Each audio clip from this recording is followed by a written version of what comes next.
both of them. I guess it would be, I think moving forward, we'll kind of see where we go, but I definitely was in a situation where I wanted to see how both would age. I love older Chardonnays. I love younger cabs. So putting those things together, I think this cab, which we will try, 2009, it's delicious now. It'll be even better in 2 years. I'm excited to see what this Chardonnay is like in 5 and 6. So it was more of a preference on aging.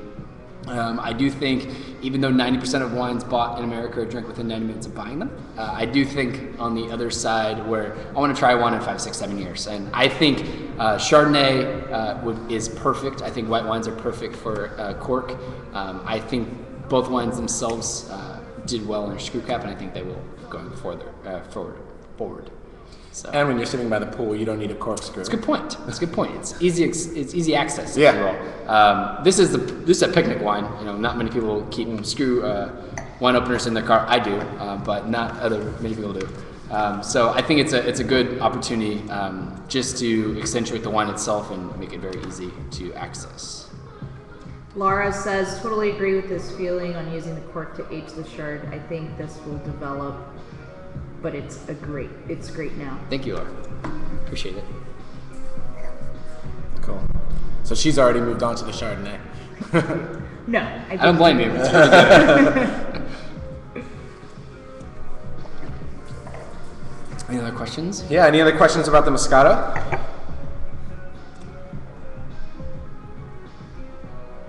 Some people say they didn't get the Moscato. The wines that we sent out were the Chardonnay and the Iaconis cab. Oh, okay. So we want to get because they're new wines. The Moscato has been out. It's been released for a while. Yeah. So are we moving on? Yep. Let's do that. Do we have a... No. Oh, well. All right. So 2010, I worked in Napa Valley. I worked in the AVA of Atlas Peak, which if you don't know where that is, it's on the east side of Napa. It's in Foss Valley. Great areas known as Stagecoach Vineyards come from there. If you're in Napa and you ever want to go check it out, if you go on Silverado to Soda Canyon Road, it's the only little shop on Silverado. You take a ride on Soda Canyon Road to the very end.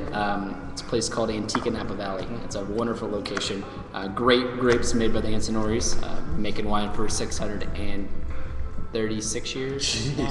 Some crazy. Before North America was found, they've been making wine. I had an opportunity to work there and get some grapes and make some amazing wine.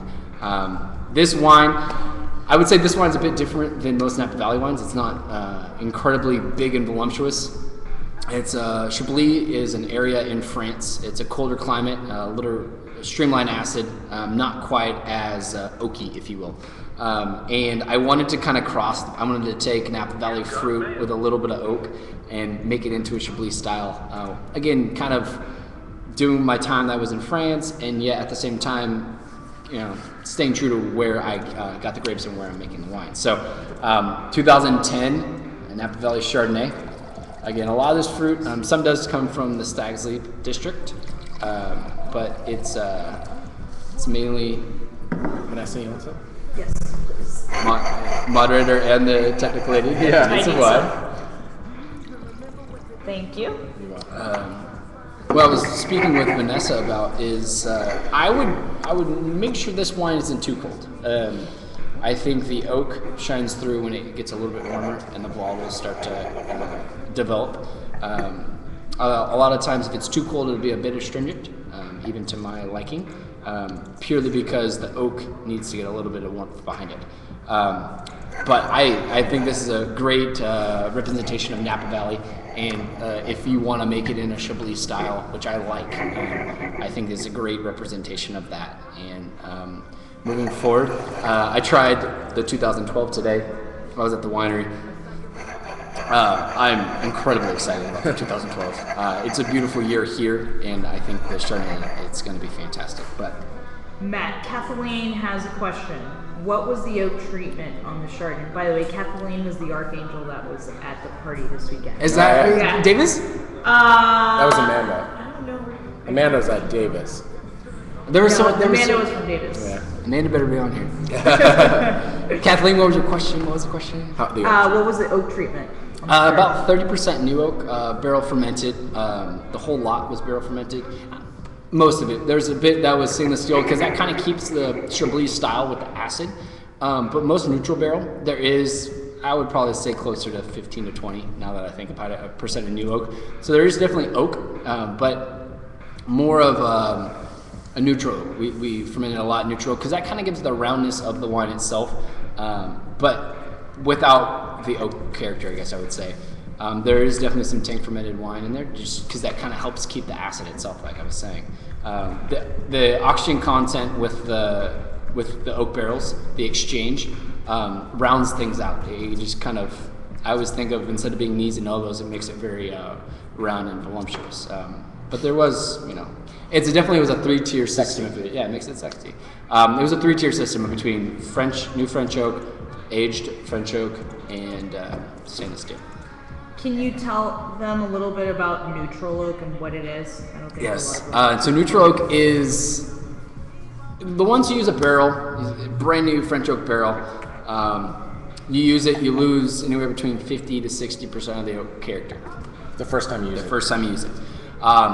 You can reuse it. I mean, there's barrels in France. I was in Champagne region last year, and barrels at Krug have been used for 125 years. As long as you keep them hydrated and maintained, you can use them forever. You just start losing characters. It starts to turn into this neutral stainless steel-esque little vessel, I guess I would say. But more porous than stainless. Yes, so you get the roundness, but you don't get the oaky character. It's like anything. Imagine, I relate winemaking to a lot about making tea. I like tea a lot. Mm-hmm. You can only steep a tea bag for so long until its flavor stops coming out. And it's exactly the same thing with barrels, is you can only extract so much out of a barrel until it just basically has nothing left to give. But at the same time, the oak exchange is the same, and so you still get the roundness, but just without the flavor itself. Hopefully that answers your thinking. Yeah, they're talking about scotch now. And barrels.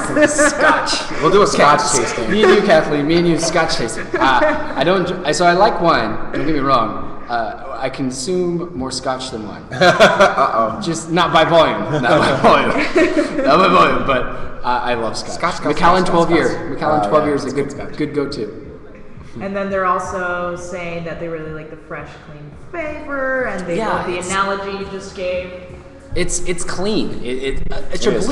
I mean, Polony Montrachet and Montrachet are some of the most renowned vineyards in France, and they make some of the most amazing wines. They're huge. On the whole, they're huge. There's wines. I was looking at a wine at Sonoma Coast last night that was like 15.6 alcohol and just massive. It's good. I mean, I'm glad they enjoyed making wines like that. I'm just a little different. I like something clean, crisp. It's hot in Napa. Yep. It's hot in Sacramento where I'm from. You can't have massive oaky Chardonnays when it's 110 outside. You want something like a Moscato or something like a Chardonnay that's clean and crisp. So absolutely. I think everything kind of goes back to where I was at the time. Napa 2010, hot year, incredibly hot year. It's a big year. A lot of fruit was made, and so it speaks well to the vintage and the location. And then Jeff has a comment. Matt, as the wine warms, the wine becomes more balanced and less on the oaky butteriness. I think yes. I think the wine does become more balanced the warmer it gets. I think as when the wine opens up and warms up, the oak kind of finds its balance point. It's not as astringent. It kind of makes it more balanced.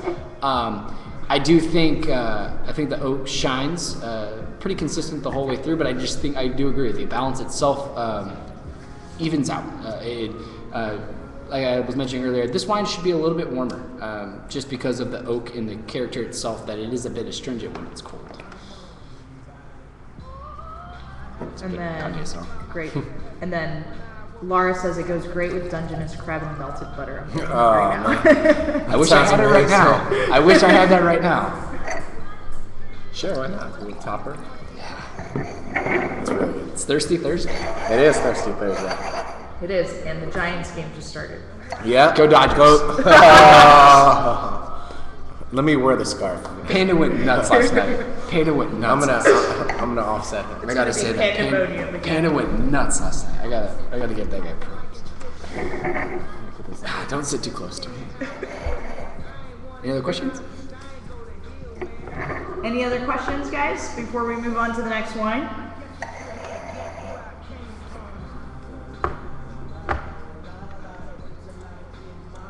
It's funny when she reads questions, she gets smiles on her face. So I'm wondering what you guys are asking. Well, the chat feed is going really, really fast. Robin is a Texas Ranger. Now we're getting into it. All right, I'll take it off for you, Robin. Thank you. And they're suggesting that next time we have a food challenge for them. That's a cool idea. And Laura says, "Go Raiders." Go Raiders! Oh my gosh. Awesome. All right. Is it cab time? Let's go cab. Yeah, I know. Next time, let's meet up at Matt's place. Who's in? Let's I got a pool. Matt's got a pool next summer. Yeah. Are you gonna use that? Oh no. Yeah, I'm gonna use that. So here, pour one in. Yeah. Goes perfect with popcorn. It does get good with popcorn. Movie time. All right. So now on to My new baby. your new baby. It's like the new child. You Yeah. love it differently, but you love them all the same. At least you tell them all you love them all the same. This is a wine in 2009. I graduated college in 2009, UC Davis, and this was one of the first wines I got to make. It was an opportunity. I worked at an amazing place down in Paso Robles on the west side of the valley. If you don't know much about Paso Robles, it's about Central Coast. It's about an hour north of San Luis Obispo area. It's about an hour-ish inland, about 45 minutes from Cambria and the coast, Morro Bay. It's a very temperate place, and where we got this fruit was 12 miles west was the ocean. So it's very, it was the coolest part of the west side of the valley. The west side of Paso Robles produces the best wine, in my opinion.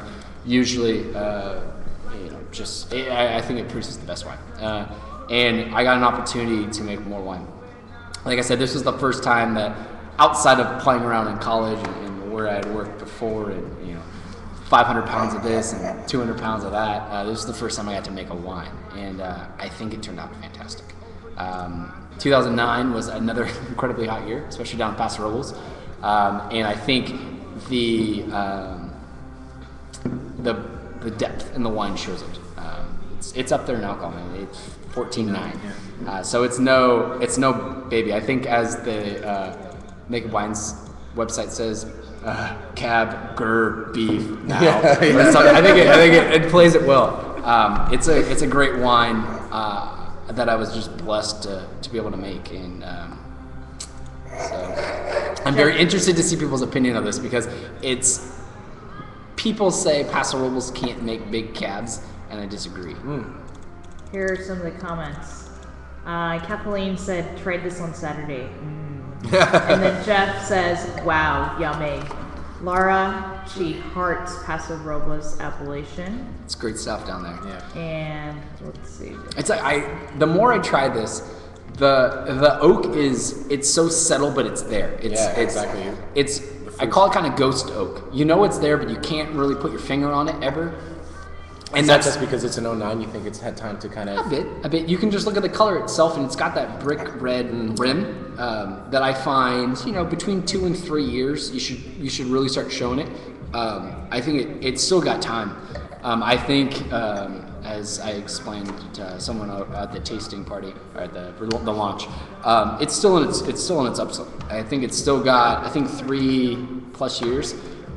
It'll be a situation where it's going to be a completely different wine, and I think it's going to be awesome. So it's something that I made the wine, and I bought wine myself, and I put it away, and I'm excited to kind of see where it goes. It's a good one. This is I think what we can do as a company. You can make an amazing wine at an affordable price, and What does it sell for on the site? $19.99. $19.99. And then Angel? For Angels, it's $11.99. $11.99. So Become an Angel, and it's $12. I challenge you to find a better cab from '09 for $12. I think you'll be hard pressed. Safeway doesn't do it for you. So I mean I don't know. It's a great. When I was like Adam said, I was one of the first, and it was a great concept. That it almost sounded too good to be true, and I definitely did my research. But talking with these guys more and meeting with Adam and Rowan and Robin, it's just a great situation to be in, and blessed to be able to make a lot of great wine for people such as yourself to try. And this whole situation of having virtual tastings and Vanessa let me know what's going on, it's just cool. Because, I mean, you can try my wine. Someone wrote, I forget her name. She's in New York with a bunch of friends. Getting ready to taste. Valerie, yeah. Valerie. Hi, Valerie. Is Valerie on? Yeah. I don't know because they She all should have be like on. nicknames. You and your friend. Valerie, if you're on, say hi. Yeah, you should say hi. It's cool. I mean, you being someone that's smaller in producing, and you don't get the opportunity to talk to people in New York via webcam regarding wine. It's one of those things that you may go to a tasting with 500 people with 90 different wineries and talk to 20 people, some of which probably aren't going to remember because there's 90 different wineries there. It's just a great opportunity. You can sit in your house, I can sit in a new cool space, and try some wine and talk about it. So it's pretty awesome. And you get to listen to Kanye. I mean, you can listen to whatever you want. You could probably be watching the game. Artistic inspiration. The Giants behind you? No score yet. Bum is a bum. Yeah, bum burner. So let's go through some of the comments. Laura says, if wine were that big when she was at Cal Poly, she would have never graduated. I don't. That's What year did Laura graduate Cal Poly? Laura, what year did you graduate? Thanks, man. That's great. And then Kathleen has a question. Matt, is the vineyard located near any eucalyptus? Yeah, it's funny. I mean, the vineyard itself, I don't think Paso Robles essentially means Pass of the Oaks. There's a lot of greenery around there. Where I worked and where the fruit was located, I can't remember offhand if there's eucalyptus trees, but it was very dense, very dense in the woods. Just the further you move west in Paso Robles, towards the ocean, the more trees you get. I think the temperate climate and you get closer to water essentially. It was a very wooded area, I guess I would say, and I do agree. It definitely has that eucalyptus flavor, which I appreciate you saying because I find the eucalyptus in Cabernet to be a very, very desirable quality. I think it's one of those things. I've tried some cabs from, I guess they're just Bordeaux blends from Bordeaux last year when I was there, and they always have that like mint stem or eucalyptus flavor to it. So I appreciate the compliment. It's a good one. Hopefully she likes eucalyptus. Hopefully it wasn't just saying. Good point. She's like, I actually am allergic to it, and so I have this incredible affinity to hate it. Amanda just checked in. Hi, Hi, Amanda. Hey, Amanda. Long time no see. Where's Amanda from? Davis. Davis. Yes! Alumni. She won. And we're streaming from the new nakedwines.com offices in downtown Napa. This will also be the location of the up-and-coming downtown Napa tasting room. So you come one, come all. Any other questions for Matt or any other suggestions on what What do you guys want me to? What do you want him to make? Yeah, exactly. I mean, we're kind of wrapped up for this year, but I've already have a couple things up my sleeve for next. Being a winemaker, the day you pick fruit and the day you start fermenting wine is the day you really start thinking about what to do with next. Yeah. What we're gonna make. If there's kind of a area in which you want to pursue, how are you gonna do that? Pinot is gonna be next. That was one of the questions. Yeah. Will you ever make some Pinot? Pinot's my baby. Pinot's a situation that I've found it, being a consumer, I buy wine. I find it incredibly difficult to find a Pinot at a reasonable price. that's good. You can find certain Pinots that are $10 and they're fine. They just don't taste like Pinot. They don't really taste all that great. It's going to be one of those things that's going to be. I think that's going to be a great situation. I think Oregon Pinot is kind of it's the more of my style, more Burgundian, a little darker. I mean, not in color, just flavors. It'll just kind of be. That's kind of where I'm going next. Pinot, yes. Pinot. I think I mean, in a different project I have, I'll share some Pinot with you. If you guys are ever in the area, I'm gonna take you to different vineyards that we produce our fruit from. I drove by one of the cab vineyards today that I'll be producing. We're actually bringing the fruit in on Sunday, and it was pretty good. So if you're ever in the area, That might be the last fruit coming in. I think it is. I think it is. It's it'll be big. It'll be big. Napa cab, so it'll be a slightly different. But I think I live in Napa. I'll be more Napa centric. Napa Chard, Napa Cab, Sonoma Coast Pinot. I'm playing around with that. There's, like I said, I got a couple things up my sleeve for this year and next year. Releasing wines that I'm really, really excited about. It's thank you to Naked. And then they want to know how you came up with your label. Oh. So I have tattoos. I think they're a great way to express yourself. I wanted a barcode tattoo. I saw someone with a barcode tattoo, and I decided that's a terrible idea to do myself. But I thought at the same time that'd be a really cool label. It just hit me all of a sudden, and I think I was talking with Adam. We were kind of like, do you have a label idea? I was like, I got something, and I would say probably within 5 minutes I had this thing drafted. And we just cleaned it up. And it's just yeah. This is by the way. All the labels were white. This is Adam. Adam flipped colors on me. He says, "You trust me?" I goes, "Yes." He goes, "I'm gonna do this." This is my favorite label. Yeah, I really like that. It's a barcode. It says my name. That's my name in barcode. It was a situation that just kind of thinking outside the box on labels that I've seen, and a way to kind of separate myself and the wines as a company. People will remember a barcode. People are like, oh, the guy with the barcode label. Do you like his wine? It's cool, yeah. It was something that I thought would be memorable, and it was a situation that Adam did a great job in helping. That's all I'm at. And Robin says, you are right. Horrible tattoo, awesome label. I saw someone. I was like, that's such a cool tattoo. I was like, I would never do that to myself. But I'll make a wine. Yeah, I'll make a wine. I probably have 50 different labels sitting on my computer. I come up with these ideas and I make them in Adobe and I just put them away. And then Matt was one of the few that came with the label idea. So yeah, it was super awesome.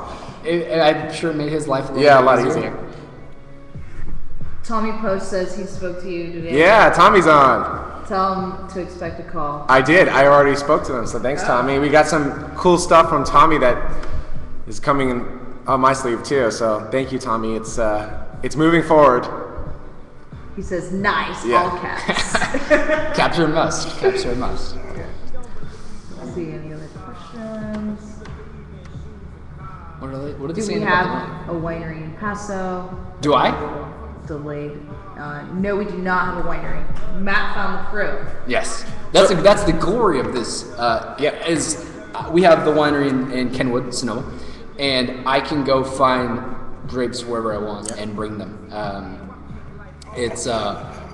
can get grapes from Oregon and just have them pick middle of the night, stay freezing cold, and drive the 8 hours or 9 hours it takes to get here. And you pick at midnight, fruit's there by 9, 10 a.m. at the latest, and you're just ready to go. Fruit's still at 50 degrees, which is good temperature, very cold. Good temperature for fruit, and you're just ready to go. That's the beauty behind it all. Is I have the opportunity to go and find fruit anywhere. Paso, I think Paso will be a situation that I want to make. Paso's known for Rhone varietals as well, a Grenache, Syrah, Mourvedre, a GSM blend. My favorite. Something I'll play around with next year. My favorite. Again, there's so many ideas. You can only make so much wine within a year.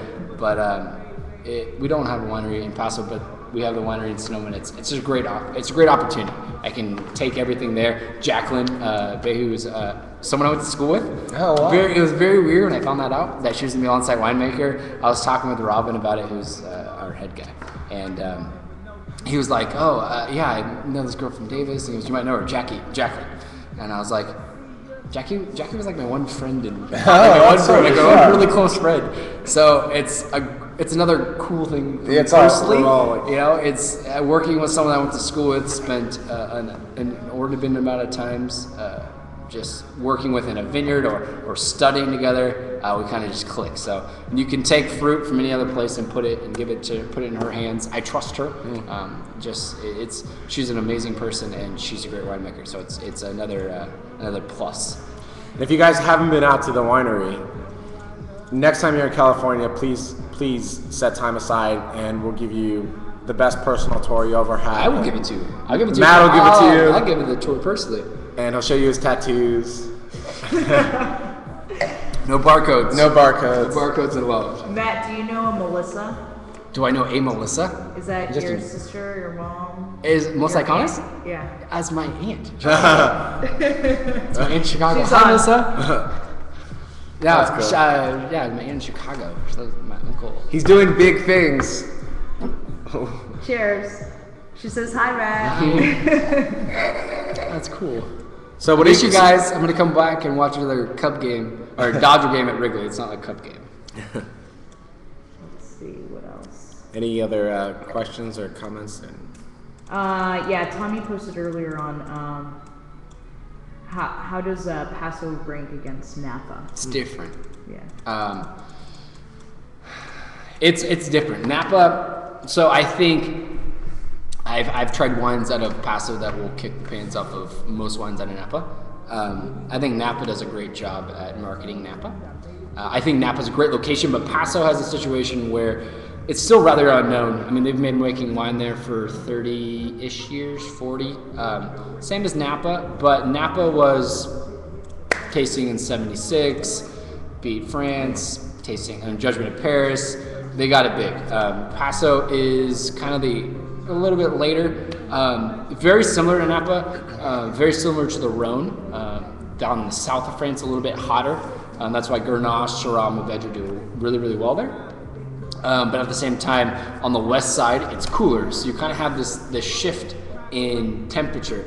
It's hotter, but it's cooler, and it's rocky. So you have kind of your own little Napa on the west side of Paso. Very similar. I think wines out of Paso, if you have the biggest wine out of Napa versus the biggest wine out of Paso, Napa will kick its butt any day. But it's deciding your style.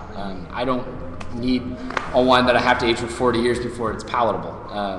I think Paso does a great job of producing ready wines now, as well as giving you the opportunity to age a wine, 7, 8 years, 9 years, and just creates a different situation. It creates a different layer of a wine. Well, you're making a Napa cab this year. I am. So it'll be put them side by side. That's like I said. Stylistically, I think that what I'm going for with the Napa cab this year is a similar style. So I think it'll be great to try. You'll have the 3 year offset, the difference. Which will be interesting because I think in 3 years this wine will be kind of reaching its peak, kind of going. So you'll have the difference in the two. That's going to be a fun tasting. Yeah, it will. That'll be a fun tasting. And then Elaine says that she once heard on a trip to Napa that the harder the grapes have to work to survive, the bigger the flavor. Yes, kind of. Yeah, I was going to say. I will say yes, but kind of. Bigger the flavor, yeah. So it's the idea of dry farming or hillside. When you're not in an opulent or big situation, valley floor have soils meters and meters deep, a lot of feet. When you don't have to fight, you just kind of lumber through life as a grapevine. You kind of just produce whatever you do. When you're on the hillside and you have 24 inches of soil and then complete rock, you're going to go down and you have to fight for water. You have to fight for minerals. You have to fight for a lot to keep basically as a grapevine, keep your livelihood around. So it creates different nuances. Bigger or better wines, it's a personal opinion. What it does is the grape skin to juice ratio, the skin to juice ratio are a lot higher in hillside vines, purely because there's less water, the same amount of grape skin. If you just kind of keep the ratio, it's a lot higher. Higher extracted wines, bigger wines, deeper wines. So yes, but I can take wines off valley floor, remove some of the juice, and create the same situation. So they're not exactly the same wines, but there's ways around it, I guess I would say. I think hillside wines and wines that have to work harder are more complex. I guess would be the if you will, political answer. I think they're just different wines. They're very, very different wines. I've tried wines that are on the valley floor that are amazing and compare perfectly with wines that are on the hillside that have to work really, really hard. Let's see, any other questions? Yeah, they're just talking about screw caps still. Let's talk about screw caps. Let's talk about screw caps. Because I will never forget when I was at Davis, I had a professor, Roger Bolton. He's basically writes every wine book you can think of. Talk about screw cap versus cork. We had like a week full of class about screw cap versus cork because one person kind of brought up a point and he just went off. Him for being from Australia, and they're like, screw cap, you can't do anything. And he's like, really? It ages differently. And I'd be interested to hear the comments. I was curious actually. What are what they're saying? What are the comments on screw caps? We do get a lot of questions about that. Yeah, Kathleen suggested that she say they're more earth friendly. They are. I mean, cork. You got to think. You got to cut down trees. You got to do with that. From a business point of view, for us, the quality of the wine isn't affected whether doing cork or screw cap. So if you know our model, you guys are funding all these wines. You're funding Matt's wines. And what we want to do is make sure that the money that you're investing goes into the cost you can taste versus the cost you can't. So we could spend an extra $1 and put corks and everything, but wouldn't you rather have the same quality wine and just get better fruit? And so that's really where our focus is. And I mean, that's really why we took the screw cap approach. Again, we did come from the UK, and screw caps are very prevalent and outside the US, but it's mostly because all of the money we invest, we want to put into the talent and into the juice. And, I think the rest of it. As a wine social norm, screw caps are not widely accepted in America. Yeah, absolutely. As a norm itself. But I would say, getting back to what Roger's saying, he had this huge thing of a 25-year aging versus a 25-year screw cap versus cork, and he did it's both. Consistent. Yeah. Wow. He writes it. That's pretty interesting. He did both, and the aging and screw cap is so consistent, and I think the biggest issue is getting over the appearance of a screw cap as being cheap. Yep, exactly. I think when I worked in Australia, I bought a $100 and some cab from the winery I worked at a great price under screw cap, and I was like, oh my gosh. Even as being in the inside, I understand what they're doing. It's, as a consumer, I still am like, screw cap?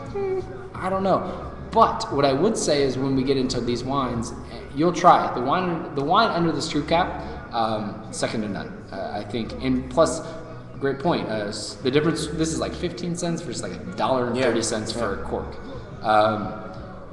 Do you really keep the corks? Do you do much with them besides make little cool cork boards? Yeah, probably not.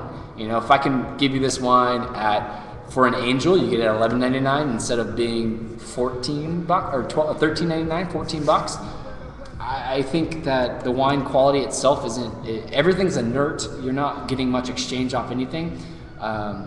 It's a better value. It's a better value for you. Absolutely. It's just, if I think you placed it well, Adam placed it well. It fits the business model. Yeah, absolutely. Why charge someone $50 for a bottle of cab when you can charge them $20? Yeah. Why go with cork when it's just a frivolous expense at some point, when you can go screw cap and it's exactly the same? If you guys mail us $1, we'll send you a cork, and you can put it in the bottle. But maybe it's interesting what you said. Good point. Maybe what we'll do is, and that my sarcasm, sorry. Maybe what we'll do is, on Matt's Napa cab, maybe we'll bottle some in cork and bottle some in screw cap and do our own test. There's a winery in Napa here that does that. We'll send it out to you guys maybe, and we'll do bottle. that. Yeah. Let's do it. Let's talk to Robin about that. Robin's probably watching like, this is not going to... Just like 2 cases, and we'll send it out to the Archangels. Yeah, just for the Archangels. It'd be interesting. Yeah. Good question from Brennan. Can you still store them horizontally? Yes. Yes. I mean, That's a good question. it's if you look, you guys all have screw caps, right? So if you look inside, there's the same. It's actually a different type of the Seal? Yeah, seal or gasket, if you will. It's airtight. It's like anything, like a soda. A 2 soda- liter? Yeah, anything that you can flip upside down, you can shake it really, really hard. It's not going to leak. You'll actually leak less because it's not porous. Right. It's porous. The air gets through to an extent, but corks. Do we have the cork for the shard? You look at the pits in the cork. It literally, air will go from one side to the other and will leak. The differentiation between the pits in the cork versus that here, this will not leak. This will leak. I mean, I don't know how many wines I've tried that I've seen a steady red line like this. Wine will go through. Wine will not go through on that. So, and you don't have corked wines. Exactly, that's the other thing. You know, I'll never forget, I was trying a wine recently, and I tried the wine, and I tasted it, and I was like, this doesn't taste right. And so I opened up the same exact bottle under cork, and I was like, no, it's because it was corked. Yeah. You don't have that issue. And that being said, we spent money on our Chardonnay corks, so we shouldn't have that issue. We do a lot of testing. Absolutely, yeah. But it's, for screw cap, I think on the whole, it's fits the model. It fits the model well, and it doesn't affect the wine, and it keeps wines at $12 for Naked Angels instead of Versus 14, exactly. And then Tommy has a good question. Is it possible for a screw cap wine to have the same cork problem? Probably not necessarily. It's more similar. TCA, trichloroanisole, is the... So what's that? Okay, that's... Trichloroanisole. Trichloroanisole is the TCA. That's the flavoring, essentially, the mistake that is in wine. Can I get some cab? Oh, yeah. Vanessa setting her priorities. All these questions are getting her tired. You cannot. You know, it's one of those things. What exactly is corked? Are there levels of corked? Is one wine more corked than another? Is there a threshold in which you're like it's corked? It's not black and white. If you use bleach in winery, you can have trichloroanisole. It's a bacteria. I mean, it's produced. So yes, you can. But it would be... The likelihood is tenfold less because you just don't have... So if you have if you do have corked issues with a screw cap, that's that more happen before bottle. That's more of a cleanliness issue. Never use bleach in a winery. Note to self or note to everyone. Don't clean your winery. Don't clean your winery with bleach. And then Amanda has a good question. Why cork a Chardonnay if whites don't really age? Oh, Amanda. They do age. I would say my personal opinion is... Especially with this much acid. I mean, with It's a perfect. higher acid wine. It's perfect. I would say that whites do age. I think it's a common misconception that whites don't age. And I was so I speak to you today as someone that I'm 26. 5 years ago, I knew nothing about wine. I'd started to go to school. I knew about wine, but 5 years ago I was in a situation where I had questions too. And I didn't think you could. I'm like, whites. What year? 2000. At that point, 2007. Oh, it's good. Drink it then. I've tried wine. White Burgundies from the early '90s. They're a completely different beast. Whites do age, and I think because I do enjoy aged whites versus aged reds, I put it in a cork. I think it's a situation that. I would try, if you ever have an opportunity, try wines from the early 2000s that are Chardonnays. It'll blow your socks off. Yeah. Having a situation where you try this wine today, which 2012, it's 2010, you can hold on to this wine and hide it from yourself without drinking it for a couple years. It'll be a different wine in a couple years. Gold and really you start to get the oak will turn into more like a soft caramel character. You get brioche characters. They become a little bit more voluptuous as the acid reduces itself. That's why you have a wine with a lot of acid. I mean, in my opinion, is because you can age it longer, especially with whites. because you don't want to drink a wine that has like the same acidity and pH of tea. It's like it just in there. So having a wine with a little bit more acidity allows you to age it. Yeah. So to answer your question, you can age whites. I prefer them that way, and that's why it's under Cork. Save one. Yes, I honestly buy 3 bottles. Put them in a couple. Go to my mom's house because I keep don't, them away. Just you get them out of the house, so you don't drink them. Let's see. Kathleen made the point that most of us don't age wine anyway. That is very true. That is true. Most wine is consumed on the way home from the grocery store. Exactly. Not by the driver. Yeah, not by the driver. In Australia, you can drink wine as long as you're in the car, as long as you're not driving. So. Yeah. No, I agree. I think it doesn't affect the wine. It was a personal decision to kind of, it creates that opportunity. It opens that door that if you do want to age it, you can. I would not age the Moscato. I would drink it as fast as you can because it is delicious, and Moscatos just don't age that well. Chardonnays, as the backbone itself, ages perfectly. Rieslings, which will be, again, a little preface or a little aside, something up the sleeve, age amazing. Moscatos just don't.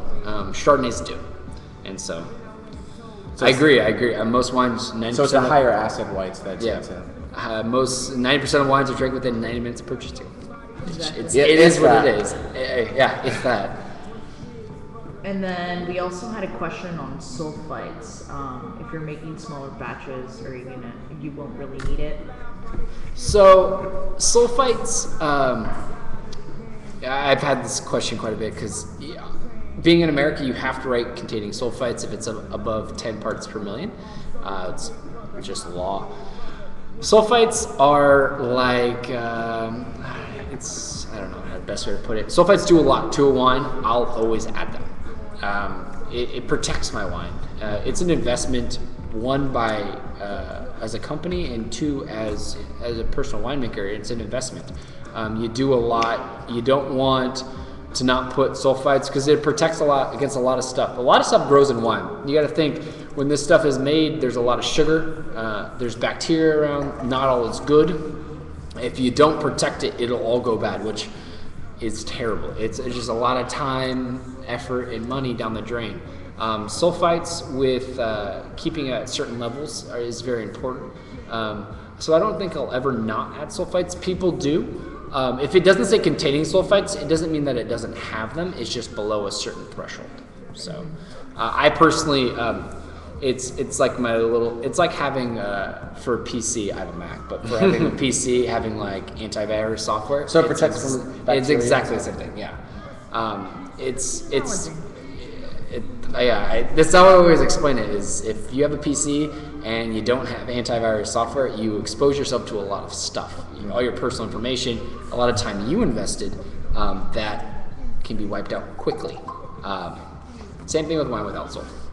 And your Uncle Troy says, well done, Matt. Thanks, Uncle Troy. Hope it's not too cold in Chicago. I'll see you guys soon. Let's see what else.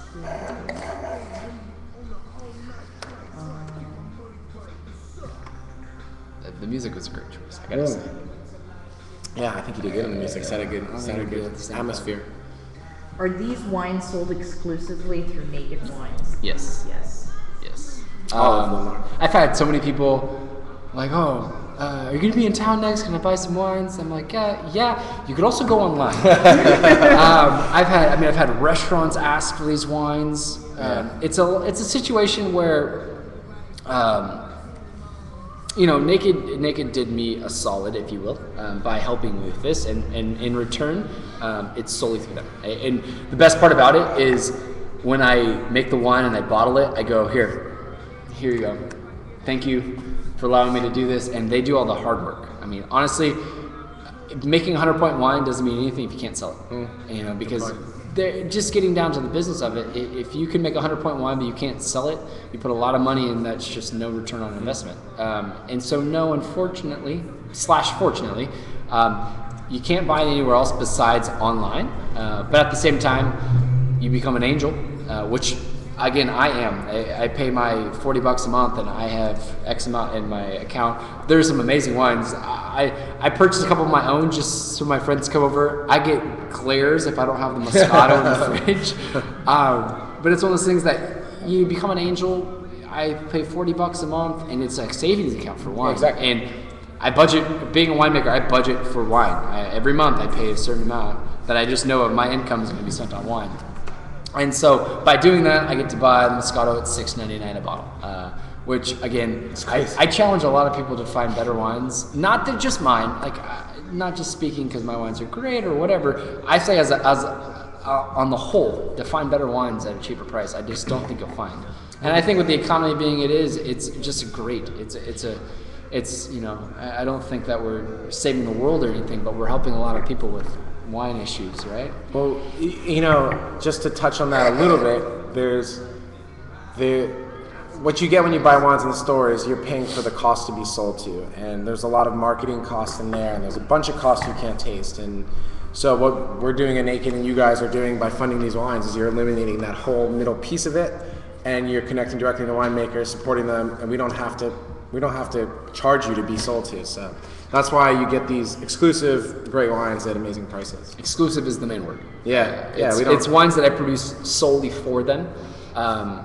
It's a give and take. They help me out, but by paying, funding it all. You guys funded it. You should reap point. the rewards. That's a good point.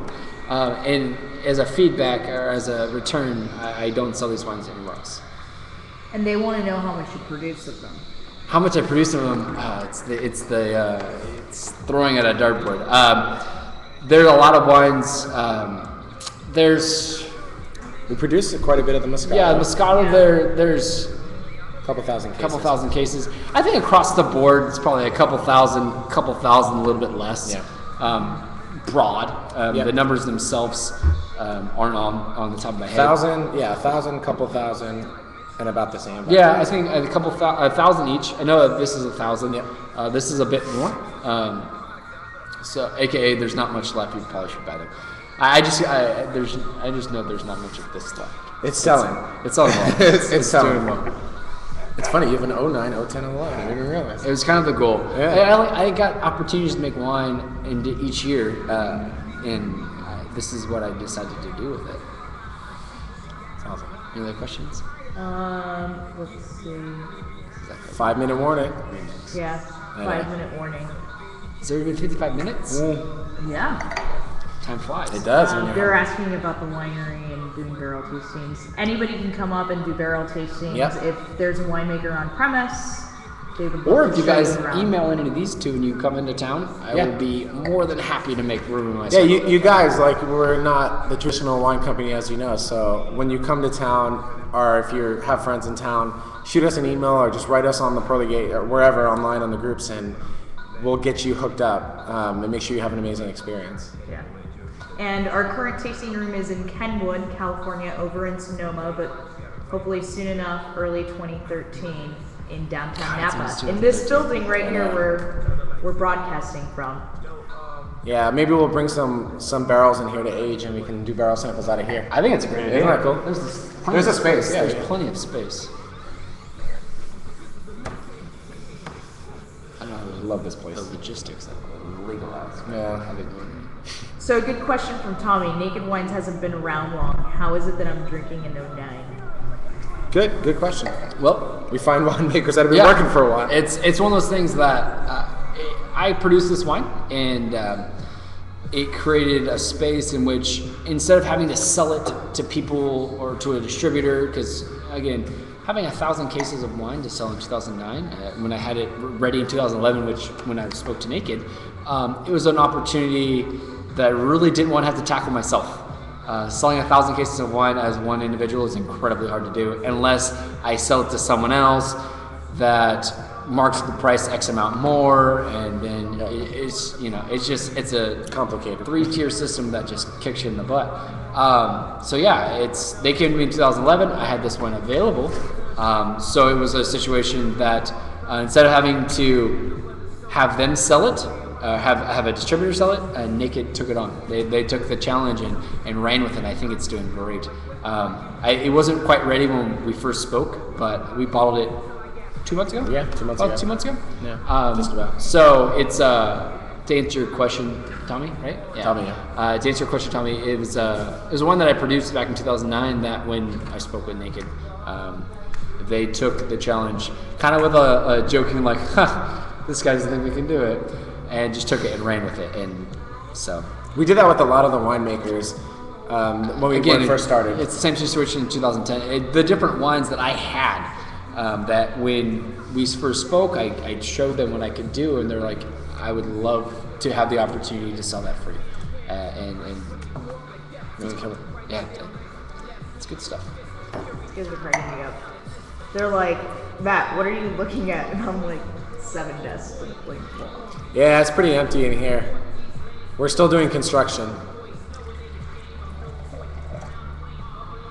I'm camera shy. I can't take cameras. That's why we have the music on the background. Yes, when we first got in here, it was too. There was music, and then she's like, I'm like, oh, we listened to music the whole time. She's like, this is like, no, we're not gonna listen to music. I was like, no, we have to listen to music. I need something. Set the energy. LiveLongNakedWines.com. All right. Any other questions before we wrap up, guys? We should do this more often. We plan on doing it at least once a month. Yeah. Yeah, so we do if this is the first time you're doing Thirsty Thursday with us, we do this once a month. So it's so good. We choose we bring one of our a different winemaker every month for you guys to get a chance to try their wines and to get a chance to talk to them and interact with them in a very personal way. That's what we're all about. And we want to thank Matt for taking the time out of this busy harvest season and hanging out for an hour. My privilege. My privilege. Yeah. Thanks, man. So, is that it? We wrapping it? We're wrapping it up. Cheers! All right, guys. Cheers. Thank you very much. Oh, and there's somebody in the crowd that it's a birthday. Happy birthday! It's Robin's birthday. Robin, it's your birthday. Happy birthday. Happy birthday, Robin. Happy birthday. I'll get him in here. I think it's Vanessa. Cheers, guys. Cheers. Bye, guys. Thank you very much. Tink. Cheers. Let's cut. Bye, Uncle Troy. Bye, Melissa. Bye, guys.